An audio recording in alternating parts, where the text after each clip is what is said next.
Çin'in dört bir yanında polis terörü kaynıyor. Çin polislerinin kadın erkek fark etmeksizin halka uyguladığı şiddet, dehşetin hangi boyutta olduğunu gözler önüne seriyor. İşte o görüntüler.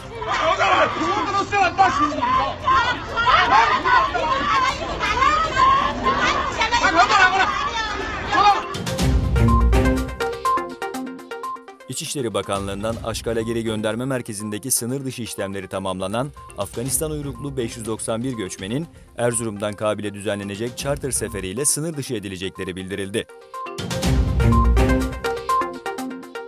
Almanya'nın Münster kentinde bir araç yayaların arasına daldı. Alman polisi olayda ilk belirlemelere göre en az 2 kişinin hayatını kaybettiğini açıkladı. Polis ayrıca saldırıyı gerçekleştiren kişinin intihar ettiğini kaydetti.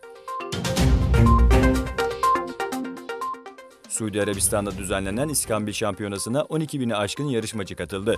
Eski Kabe imamı Adil el-Kabani'nin de katıldığı etkinlik, Müslüman dünyasından tepkilerin yükselmesine neden oldu.